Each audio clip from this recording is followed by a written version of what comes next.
বলছেন কদ আফলাহা মান যাক্কাহা, সে ব্যক্তি সফল হয়ে গেছে যে ব্যক্তি তার আত্মাকে পরিশুদ্ধ করতে পেরেছে। ওয়া কদ খাবা মান দাসাহা, যে ব্যক্তি আত্মাকে পরিশুদ্ধ করতে পারে নাই সে ব্যক্তি ধ্বংস হয়ে গেছে। কিভাবে পরিশুদ্ধ করবেন? তিনটা হাদিস আপনাকে আগে শোনাই। এক, আল্লাহ রাব্বুল আলামিনের হাবিব মুহাম্মদ সাল্লাল্লাহু আলাইহি ওয়াসাল্লাম দরুদ পড়েন, বলেন সাল্লাল্লাহু আলাইহি ওয়াসাল্লাম।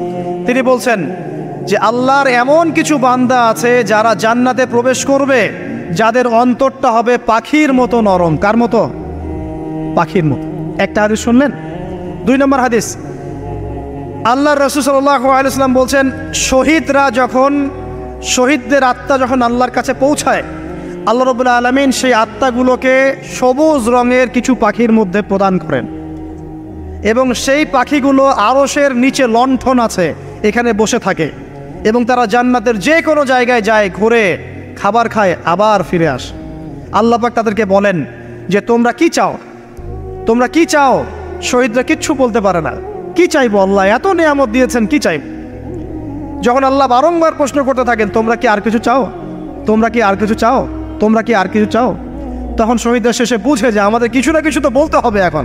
তখন তারা বলে, হে আল্লাহ, আমরা আরও একবার পৃথিবীতে যেতে চাই এবং তোমার পথে জীবন দিয়ে আবার ফিরে আসতে চাই। আল্লাহ পাক বলেন এই সুযোগ তো আর নেই, অতএব তোমাদের আর কিছু চাওয়ার নেই, তোমরা এখানেই থাকো।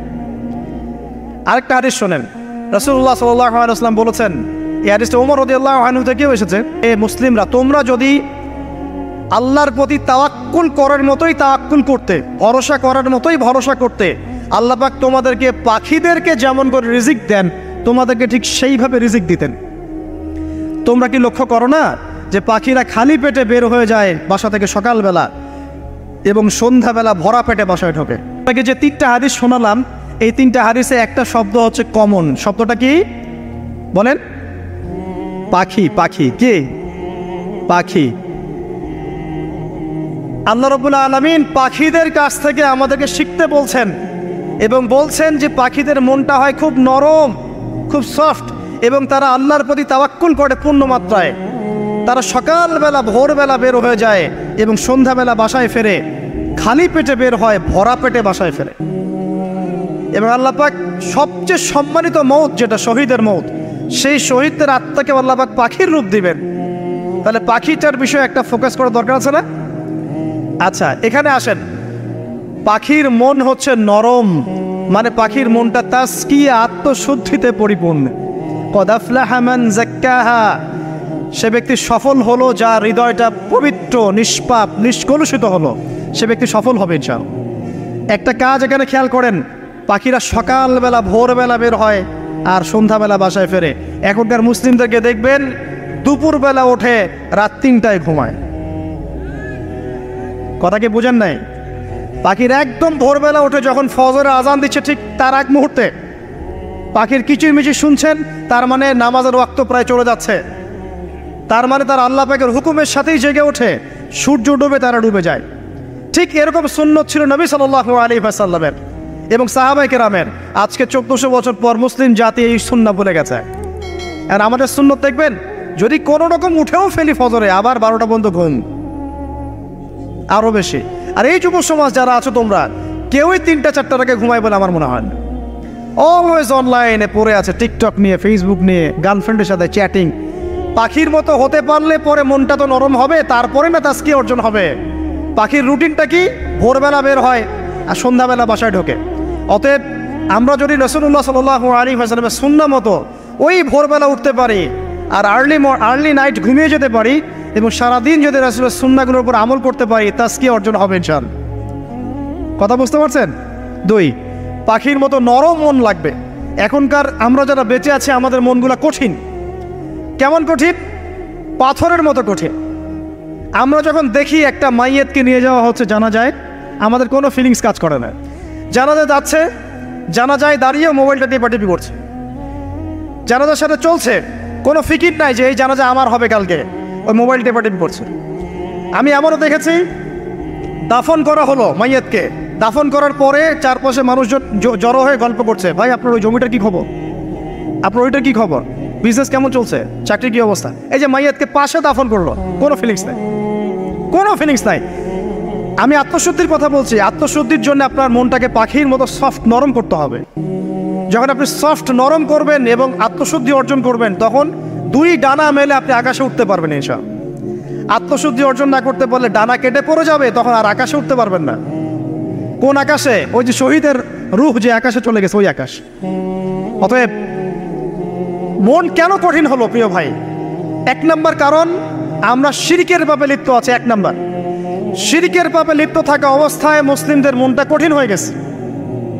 আপনি কি মনে করছেন আমরা শিরক করি না?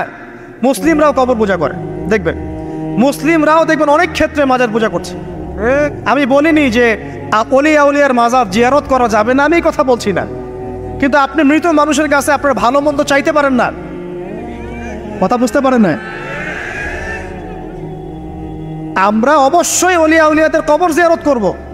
এটা আপনাকে মৃত্যুর কথা স্মরণ করাবে। তাদের একটা রব আছে, যেটাকে আমরা প্রভাব বলি, এটা আপনার মধ্যে আসবে। আমরা অবশ্যই জিয়ারত করব। জিয়ারত করতে বলেছেন নবী সাল্লাল্লাহু আলাইহি ওয়াসাল্লাম, কারণ এটা আপনাকে পরকালের কথা কি করবে? স্মরণ করাবে। উমরা করতে যান, আল্লাহ পাক সবাইকে তৌফিক দান করুন উমরা হজ করার এবং বড় হজ করার, আমি দোয়া করি। ওখানে সবচেয়ে সেরা যে দৃশ্যগুলো দেখা যায় তার মধ্যে একটা রাসূলুল্লাহ সাল্লাল্লাহু আলাইহি ওয়াসাল্লামের রওজা। ওখানে গেলে চোখের পানি ঝরে না এমন কোনো মুসলিম নাই, আছে? নাই। আরেকটা সবচেয়ে মন নরম করা একটা দৃশ্য হচ্ছে জান্নাতুল বাকি, যেটা আমরা বাকিউল গারকাত বলি, যেখানে আপনি দেখবেন সাহাবায়ে কেরাম রাদিয়াল্লাহু আনহুমের কবর, যতদূর চোখ যায় তাদের কবর। কবরের কোনো মাজার নাই, সেখানে কোনো তাওয়াফ হচ্ছে না কবরকে কেন্দ্র করে, সেখানে কবরে কেউ ফুল চড়াচ্ছে না, একটা ছোট্ট পাথর দেখা যায় এখানে, আর কিছু না। পৃথিবীর সবচেয়ে শ্রেষ্ঠ মানুষগুলো সেখানে শুয়ে আছেন। ওখানে গিয়ে দাঁড়াবেন, দেখবেন নিজেকে তুচ্ছ বলে মনে হবে আমি এই পৃথিবীতে আর কি করছি। সেরা মানুষগুলি মাটির নিচে, আমি এখানে কি করছি? তো দেখুন প্রিয় ভাইরা, অবশ্যই অলিয়া উলিয়াদের কবর জিয়ারত করবে, কিন্তু মৃত ব্যক্তি আপনার কল্যাণ করতে পারবে? অকল্যাণ করতে পারবে? হ্যাঁ, তারা আল্লাহর কাছে সুপারিশ করতে পারবে আল্লাহ পাক যখন তাদেরকে অনুমতি দিবেন। তারপরে আল্লাহ পাক যখন অনুমতি দিবেন, তখন নবী সাল্লাল্লাহু আলাইহি ওয়াসাল্লাম সুপারিশ করবেন, অলিয়া উলিয়াগণ করবেন, আলেম ওলামা করবেন, শহীদগণ করবেন, হাফেজে কোরআন করবে, অনেকেই করবেন সব। আল্লাহ পাক আমাদের তাকদিরে এইসব সুপারিশ নসিব করুন বলি না আমি। মুসলিমরা আজকে শিরিক করছে অনেক ক্ষেত্রেই। দেখবেন হাতে একটা এই যে বালা পরে আছে, খুলে না। কেন খুলেন না ভাই? বলে যে এটা খুললে যদি রোগ হয়। রোগ দেওয়ার মালিক কে? ওই বালা না আল্লাহ? এই যে আপনার বিশ্বাস জন্মে নিয়েছে, এই যে বিশ্বাসটা জন্মিয়েছে আপনার হাতের উপরে, এই বালার উপরে, এটাই শিরক, এটাই শিরক। যদি আপনি বিশ্বাস করেন যে এটা হাতে থাকলে আপনি সুস্থ থাকবেন, হাত থেকে খুলে পড়ে গেলে আপনি আর বাঁচবেন না, এই যে কল্যাণ অকল্যাণের মালিক আপনি কাকে করলেন? ওই বালাকে করেছেন, আল্লাহকে করেন নাই। এখানে শিরক হয়ে গেছে, খুবই সূক্ষ্ম শিরক। আপনি নামাজ পড়ছেন মনে করেন, এখন কিছু মানুষ আসলো, এখন দেখছেন যে হুজুর তো আমার নামাজ দেখছে, নামাজটা খুব সুন্দর করে পড়ার চেষ্টা করলেন, লম্বা নামাজ, সেজদা গিয়ে আর উঠছেন না, খুব সুন্দর নামাজ পড়ছেন। এই যে মানুষকে দেখানোর জন্য নামাজটা পড়ছেন, এটা শিরক। এটা কি? এটাও শিরক। এই যে গণক বসে আছে রাস্তার পাশে, দেখবেন টিয়া পাখি নিয়ে, তারপরে যে কাগজ নিয়ে আসেন, ভাই ভাগ্য পরীক্ষা করে দেই। আরে ভাই, তুমি যদি মানুষের ভাগ্যই পরীক্ষা করতে পারবা, তো তুমি রাস্তার পাশে কেন? তো তোমার ভাগ্য কেউ পরীক্ষা করেনি কখনো? এতটুকু কমন সেন্স আমাদের নাই। ও যদি আমার ভালো মন্দ করতে পারে বা ভবিষ্যৎ বলতে পারে, তাহলে ও রাস্তার পাশে বসে আছে কিছু? ওর তো প্রাইম মিনিস্টার হওয়ার কথা, এখন ওর তো ইলেকশন করার কথা। তো দেখেন, এই যে ওখানে গিয়ে আমরা কি করি? ভাই আমার হাতটা দেখে দেন, ভাই আমার অতীত বলে দেন, ভবিষ্যৎ বলে দেন। এবং এগুলো দিন দিন বাড়ছে, কিন্তু এই রাশিফল, কবিরাজি, গণকি, এগুলো দিন দিন বাড়ছে। এবং আমি লক্ষ্য করছি দিন দিন আরেকটা জিনিসও বাড়ছে, সেটা হলো জাদুবিদ্যার চর্চা করা। এবং গ্রামে গঞ্জে কুফুরি বাড়ছে না? কুফুরি করা, তাবিজ করা, বিচ্ছেদ করা, স্বামী স্ত্রীর বিচ্ছেদ করা, মেয়েকে বশ করা, সন্তানকে বশ করা বাড়ছে না? সবই শিরক, এগুলো সবই কুফুরি। এগুলো মুসলিমরা করছে না। মুসলিমরা এসব শিরকে লিপ্ত আছে বলেই তো অন্তর কঠিন হয়ে গেছে। ফাকাসাত কুলুবুহুম, তাদের অন্তর কঠিন হয়ে গেছে। তো একটা হাদিস বলে এখানে খালি, নবী সাল্লাল্লাহু আলাইহি ওয়াসাল্লাম বলছেন, যদি কেউ কোনো গণকের কাছে যায়, গিয়ে বলে দেখেন তো আমার হাতটা একটু, ও কিন্তু বিশ্বাস করে না যে এ ভবিষ্যৎ বলতে পারে, খালি এমনি বলেছে একটু দেখেন তো, বলার সাথে সাথেই 40 দিনের নামাজ কবুল হবে। আর যদি তার বলা কথায় বিশ্বাস করে যে হ্যাঁ তোমার ভবিষ্যৎ খুব ভালো, তুমি চাকরি পাবা, এটা করবা সেটা করবা, এবং সে বিশ্বাস করলো হ্যাঁ এটাই হবে। তখন নবী সাল্লাল্লাহু আলাইহি ওয়াসাল্লাম বলছেন সে যেন আল্লাহর পক্ষ থেকে যা নাজিল হয়েছে মানে এই যে কোরআনুল কারীম, এই কোরআনকে যেন সে অস্বীকার করলো, মানে কুফরি করলো। এগুলো আমরা করছি না ভাই? অনেক কিছু করছে। আমরা স্তম্ভের পূজা করছি, অনেক মুসলিম আগুনের পূজা করছে। আগুন জ্বালিয়েছেন, মাথা নত করছেন কেন? আগুনের সামনে আপনি মাথা নত করবেন কেন? আপনি একটা স্তম্ভের সামনে, গাছের সামনে দাঁড়িয়ে মাথা নত করে ধ্যান করবেন কেন? আপনি মেডিটেশন করছেন কি জন্য? আপনাকে নামাজ দেওয়া হয় নাই? 5 ওয়াক্ত নামাজ দেওয়া হয় নাই? নামাজের চেয়ে বড় মেডিটেশন কিছু আছে নাকি? আপনি ধ্যান করছেন কি জন্য? অনেক মুসলিম তো জিনের উপাসনা করছে, জানেন? অনেক মুসলিম জিনকে তাবে করার চেষ্টা করছে। আর জিন বলে একটা জাতি আছে, এটা সত্য। তো এরকম প্রতিটা ক্ষেত্রে শিরক আছে। শিরক কথায় আছে, কাজে আছে, বিশ্বাসে আছে। দেখবেন মুসলিমরাই আল্লাহ ছাড়া অন্য কারো কাছে দোয়া করছে, মুসলিমরা নজর মানত করছে অন্য জায়গায়, আল্লাহর জন্য নজর মানত করছে না, অন্য কাউকে সন্তুষ্ট করার জন্য করছে। সন্তান হয় না, এখন কি হবে?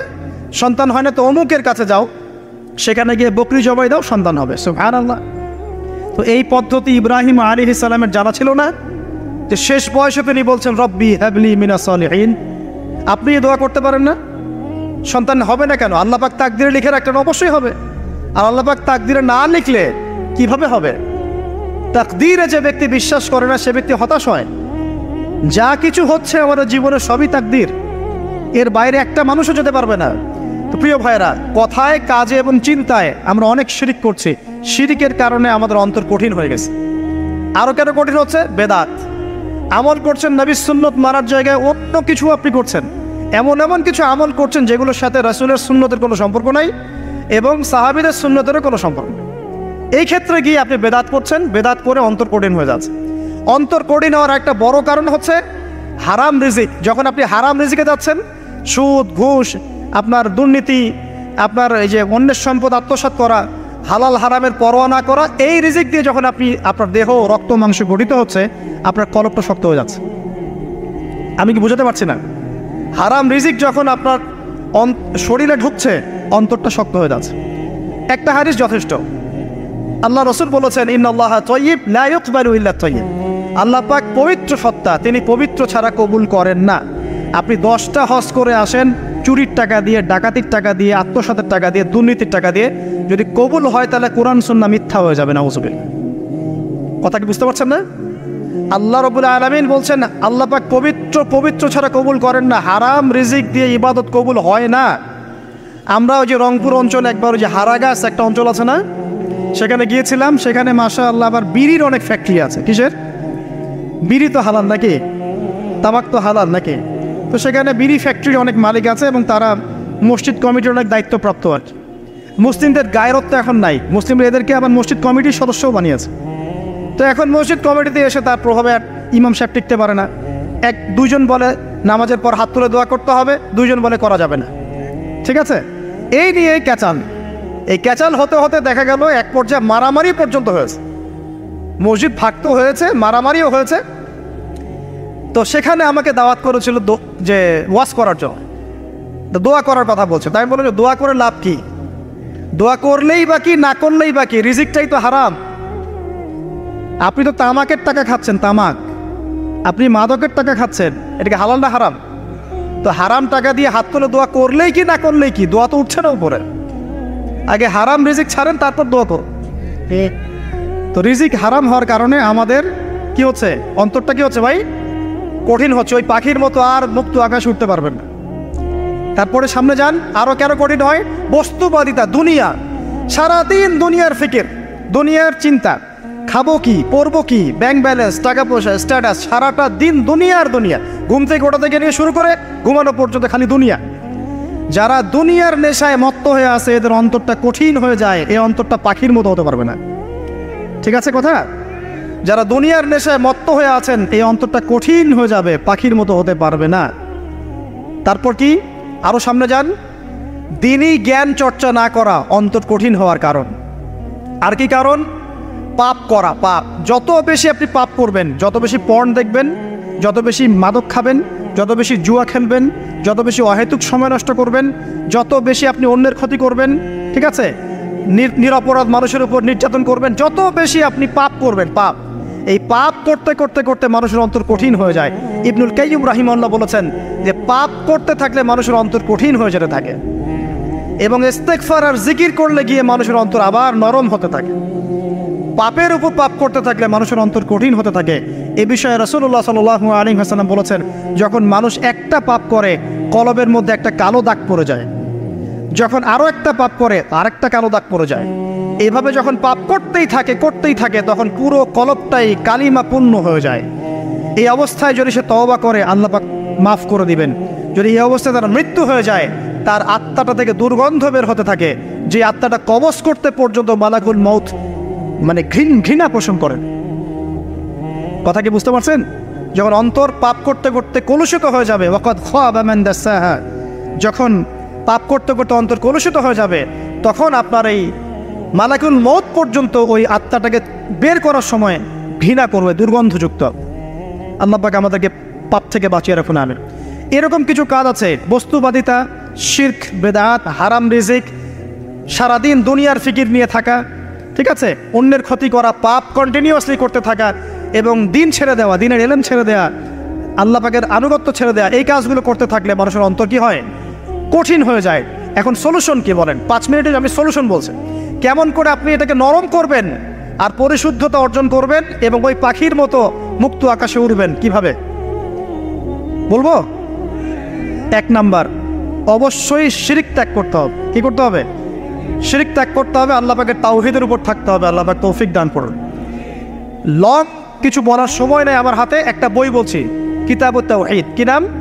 কিতাবুত তাওহীদ। এই বইটা অনেক ভার্সন বাজারে বের হয়েছে, কিনে দেখবেন শিরক কত প্রকার, কি তাওহীদ কাকে বলে, কত প্রকার, কি যেটা বুঝবেন না মাদ্রাসা চলে যাবেন, আলেম ওলামার কাছে গিয়ে জিজ্ঞাসা করবেন, হুজুর এটা বুঝি নাই। ঠিক আছে? 1 নাম্বার, শিরক ত্যাগ করতে হবে। 2 নাম্বার, আপনাকে তাওহীদে থাকতে হবে, এটা এক, অন্তর নরম করার কথা বলছে। 2 নাম্বার, সুন্নতের উপর আমল করতে হবে। ওই যে পাখির কথা বললাম, যে সকালবেলা বের হয় আর সন্ধ্যাবেলা কি করে? বাসায় ফেরে। খালি পেটে বের হয়, ভরা পেটে বাসায় ফেরে। তার মানে আমাদেরকেও সকাল সন্ধ্যাটা কাটাতে হবে নবী সাল্লাল্লাহু আলাইহি ওয়াসাল্লামের সুন্নত অনুযায়ী। যখন তিনি ঘুমাতেন তখন ঘুমাবেন, যখন উঠতেন তখন উঠবেন, বাকি কাজ যেমন করে করতেন তেমন করে করবেন, তখন অন্তর ইনশাআল্লাহ নরম হয়ে যাবে। ঠিক আছে ভাই? 2। 3 নাম্বার, 5 ওয়াক্ত নামাজ জামাতে। নামাজ আপনাকে যে কোনো পাপ থেকে বাঁচাবে ইনশাআল্লাহ। ভাই জেনা করছেন, নামাজ পড়েন। পর্নোগ্রাফি দেখেছেন, তাও তওবা করে নামাজ পড়েন। আপনি হারাম অ্যাফেয়ার্সে আছেন, হতাশ হয়েন না, নামাজ পড়েন। গোনা ছাড়তে পারছেন না, নামাজ পড়েন। সুদ খাচ্ছেন, নামাজ পড়েন। বেপরদা চলছেন, তাও নামাজ পড়েন। আপনি অন্যের হক নষ্ট করেছেন, তাও নামাজ পড়েন। যে পাপই করেছেন, নামাজটা পড়েন। নামাজ আপনাকে সমস্ত পাপ থেকে বাঁচিয়ে রাখবে ইনশাআল্লাহ। ইনশাআল্লাহ আস্তে আস্তে ইনশাআল্লাহ দেখবেন সব পাপ থেকে আপনি দূরে চলে আসছেন ইনশাআল্লাহ তাআলা। 3 নাম্বার নামাজ। 4 নাম্বার, বেশি থেকে বেশি, ভাই শোনেন, বেশি থেকে বেশি পরকালের ফিকির করবেন। খালি পরকালের চিন্তা করবেন যে আমাকে মৃত্যুবরণ করতে হবে, কবরে যেতে হবে, পুলসিরাত পার হতে হবে, আল্লাহর সামনে দাঁড়াতে হবে। যত বেশি আপনি আল্লাহর ফিকির করবেন, পরকালের ফিকির করবেন, আপনার মনটা নরম হয়ে যাবে ইনশাআল্লাহ, মনটা শক্ত হবে না। 5 নাম্বার, মানুষের সাথে খুব বেশি মেলামেশা করবেন। মানুষের সাথে খুব বেশি মেলামেশা করলে ইবনুল কাইয়্যিম রাহিমাহুল্লাহ বলেছেন অন্তর কঠিন হয়ে যায়। কারণ মানুষ আপনাকে গীবত করাবে, হ্যাঁ, মানুষ খারাপ কাজে নিয়ে যাবে, বেফাস কথাবার্তা বলবেন, হয়তো বেফাস কাজ করবেন, ফুজুল কি বাত করবেন, এগুলো করতে গিয়ে আপনি দেখবেন অন্তর কঠিন হয়ে গেছে। এত বেশি মানুষের সাথে মেলামেশার দরকার নাই, প্রয়োজন যতটুকু অতটুকু করবেন। ঠিক আছে? আল্লাহ পাক তৌফিক দান করুন, আমিন। কয়টা বললাম? 5। 6, আমার সবচেয়ে প্রিয় নসিহত, প্রত্যেক দিন মিনিমাম 1 ঘন্টা করে কোরআন তেলাওয়াত করবেন বুঝে। আমি বলিনি না বুঝে করলে কোনো নেকি হবে না, প্রত্যেক হরফে 10 নেকি হবেই হবে, কিন্তু আপনি করবেন বুঝে। যখন বুঝে আপনি প্রত্যেক দিন 1 পারা করে বা 1 ঘন্টা করে কোরআন তেলাওয়াত করবেন, আপনার কলিজা, আপনার কলব নরম হতে বাধ্য, এবং আপনার অন্তরে আল্লাহ নূর নেমে আসবে ইনশাআল্লাহ। দেখবেন আপনার কলব থেকে সমস্ত এই যে পঙ্কিলতা, কলুষতা ইনশাআল্লাহ চলে যাবে ইনশাআল্লাহ তাআলা। 2টো জিনিস অন্তরকে পবিত্র করে ফেলে, এক হচ্ছে কোরআন তেলাওয়াত, আর এক হচ্ছে বেশি থেকে বেশি আল্লাহর জিকির এবং ইস্তেগফার। তো কোরআন তেলাওয়াত বাড়িয়ে দেন, আল্লাহ পাক সবাইকে কোরআন তেলাওয়াত করার তৌফিক দান করুন, আমিন। যারা শেখেন নাই আজকে ওয়াদা করেন যে কোরআন আপনারা বিশুদ্ধ করে পড়া শিখবেন, ওয়াদা করেন। আগামী রমজান আসার আগেই এক খতম দেওয়া চাই, পারবেন? এবং কোরআনের চর্চা বাড়িয়ে দিবেন, প্রত্যেক দিন কিছু করেন না করেন কোরআন তেলাওয়াত করতে হবে, ঠিক আছে? আল্লাহ পাক তৌফিক এনায়েত করুন, আমিন। আর বুঝে পড়ার চেষ্টা করবেন। একটা সহজ তাফসির বলে দেই, মারিফুল কোরআন বাসায় আছে না? মারিফুল কোরআন তাফসির ইবনে কাসির বাসায় নাই, জালালাইন বাসায় নাই, বাসায় নাই কিনেন, সারাদিন তো অনেক টাকা পয়সা খরচ করছেন, 3টা তাফসির কিনেন, জালালাইন কিনেন, মারিফুল কোরআন কিনেন, ইবনে কাসির কিনেন, বাসায় গিয়ে পড়া শুরু করেন। পারবেন না? যে আয়াতটা বুঝবেন না, ওলামায়ে কেরামের কাছে যাবেন, গিয়ে বলবেন হুজুর এটা বুঝি নাই, বুঝাই দেন। নিজে নিজে ব্যাখ্যা করতে যাবেন, ব্যাখ্যা করলে দেখবেন একজন পণ্ডিত বেরোছে, কিছু পণ্ডিত কোরআন পড়ে বলে কোরআনই মানি হাদিস মানি না, এরকম পণ্ডিত দেখেন নাই? কোরআনই মানি হাদিস আর মানি না, কারণ আল্লাহ নাকি নাউজুবিল্লাহ কোরআনে নাকি আল্লাহ পাক হাদিস মানতে বলে নাই, ও নাকি পায় নাই। এই জন্য দেখলাম সুবহানাল্লাহ নামাজ পড়তেছে, কোরআন থেকে নামাজ পড়তেছে, হাদিসের কোনো হেদায়েত নিবে না। মানে কীরকম যে হাত আবার ঠিকই বাঁধতেছে, হাত বাঁধতেছে, রুকু করতেছে, সেজদা করতেছে, এগুলো আবার কোথায় পাইলো আল্লাহ ভালো জানেন। হাত এভাবে বাঁধতেছে, এভাবে হাতটা বাঁধা কোরআনে কোথায় আছে আমি পাইলাম না কোথাও, ঠিক আছে? তা হাদিস ছাড়া কি এগুলো আসবে? হাত বাঁধবো, সেজদায় গিয়ে সুবহান রব্বিয়াল আলা বলছে না, বলছে আসলামতু লিরাব্বিল আলামিন, এটা কোরআন থেকে বলছে। অথচ নবী সাল্লাল্লাহু আলাইহি ওয়াসাল্লাম হাদিস থেকে বলছেন সুবহান রব্বিয়াল আলা সুবহুন কুদ্দুসুন রব্বুল মালাইকাতি ওয়ার রূহ সুবহানাকা আল্লাহুম্মা রাব্বানা ওয়া বিহামদিকা আল্লাহুম্মা ইগফির। এগুলো নাই, ও বলছে আসলামতু লিরাব্বিল আলামিন, মানে কোরআন মানি হাদিস মানি না। এত বেশি পণ্ডিত হওয়ার দরকার নাই, এরা হচ্ছে ইচড়া পাকা টাইপের পণ্ডিত। ওমর রাদিয়াল্লাহু আনহুর যুগের বেঁচে থাকলে এদেরকে পিটাই সোজা করে ফেলাইতে হবে। ফাইজলামি শুরু করছে, কোরআন মানি হাদিস মানি না। আল্লাহ পাক কোরআনে বলছেন ওয়ামা আতাকুমুর রাসূলু ফাখুযু, রাসূল যা দিয়েছেন তা গ্রহণ করো, ওয়ামা নাহাকুম আনহু ফান্তাহু, রাসূল যা নিষেধ করছেন দূরে থাকো। রাসূল যা দেন সেটা হাদিস না, রাসূল যা দেন সেটা সুন্নাহ না, সুন্নাহ তো সে মানেই না, আলটিমেটলি সে কোরআনই মানে না। তো আসল কথা হচ্ছে এইসব ফিতনা থেকে বেঁচে থাকবেন, কোরআন তেলাওয়াত বাড়িয়ে দেন। কয়টা বলছি? 5টা 6টা। 7 নাম্বার, বেশি থেকে বেশি ইস্তেগফার সারাদিন পড়বেন, আস্তাগফিরুল্লাহ ওয়া আতুবু ইলাইহি, আস্তাগফিরুল্লাহ ওয়া আতুবু ইলাইহি, আস্তাগফিরুল্লাহাল্লাযী লা ইলাহা ইল্লা হুয়াল হাইয়ুল কাইয়্যুম ওয়া আতুবু ইলাইহি। প্রত্যেকদিন পড়তে হবে 100 বার করে। কতবার করে? 100 বার।